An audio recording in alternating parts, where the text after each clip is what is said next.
I'm Christina Reeves and I am a landscape architect here at Gasper. Welcome to our latest featured project. I'm really excited to show you this featured project. It is really special to me because it is a little bit on the smaller side. A lot of times we're showing you featured projects that have pools, pool houses, a lot of structures, and I have a feeling that sometimes people get the impression that that's all we do, and that is farthest from the truth. A job like this is a much smaller scale, yet it really allows us to show our creativity. It is the same Gasper quality, the same Gasper attention to detail. In essence, we do jobs of all sizes and we treat them all the same. When I stepped in this backyard, I was immediately struck by the feeling of coziness and just a feeling of peace. In this patio, even though it's on a smaller scale, there still is three distinctive areas to this patio. So you have your dining, you have an area for seating and for conversation, and then the middle of it all, we have a hot tub. And a hot tub is a feature that a lot of our homeowners are looking for, and when we can sort of nestle that into and make it a focal point of the patio, it works wonders. Some of the paver details on this patio are really kind of interesting. So in the main seating area, we did a circular detail. It is sort of lined with a dark contrasting brick, but the pavers on the interior of that circle are actually slightly smaller in scale than the pavers on the outside.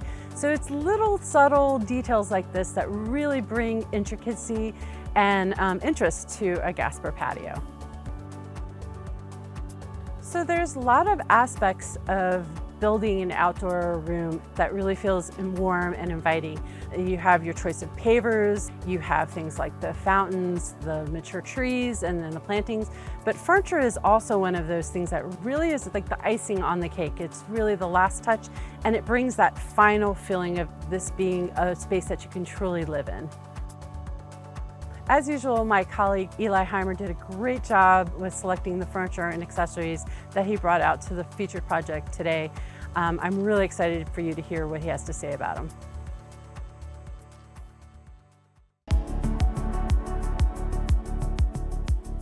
I always say at Gasper, we try to have all the colors of the rainbow. The reason I chose white in this application was because of the fact that the house is a darker structure with bold white trims that stand out to me.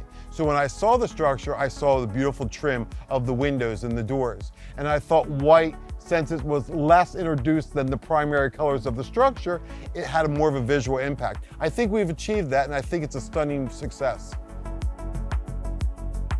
The furniture is actually manufactured by Summer Classics. It's cast aluminum. What's more unique about it, we're so used to seeing cast aluminum furniture in darker finishes, slates, gray, dark grays, blacks, and things like that. We decided to liven this up by going with a white finish, or what they call antique finish.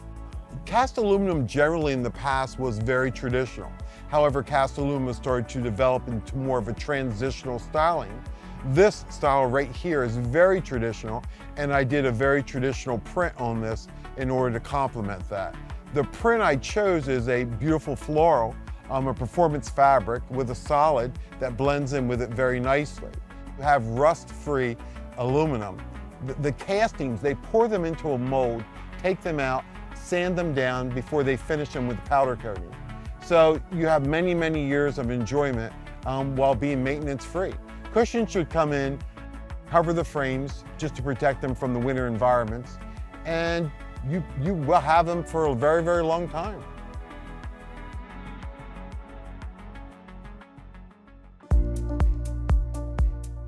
So if you can see behind me, this entire backyard slopes towards the house. And the previous patio and some of the existing condition problems that they were having with this yard is that when it rains and it storms, right, water flows downhill, and all the water was flowing towards the house. And this created, especially because we didn't have a landing outside of that patio door, it created a lot of mud, right? They have dogs, they have kids. That made for a lot of messy feet and a lot of messy paws coming in and out of the doors. So one of the key things that we were looking to do when we designed this patio was to address the drainage. When you have slope that's coming at the house, you need to create something that's called a swale. A swale is sort of a channel that is going to direct your storm water. In this case, we wanted to bring it towards us and then around the house, off to the side and out around the house so that it wasn't coming at that front door anymore. One of the ways we did that was to actually use a retaining wall on the outside edge of the patio. So the grade outside of the patio is higher than the grade at the patio level. And this allowed us to create that slope to push that water away from the house and away from that patio. When you do that, on this side of the patio is a beautiful wall, right? It's a beautiful decorative block wall. It creates, it's nice to look at, but it also has a great purpose of creating extra seating for when you have guests, when you have extra family and friends over that you're looking to entertain. So that wall has function as a seat wall, but it also has function as holding back grade and creating that diversion for that stormwater so that it's no longer coming directly at the house.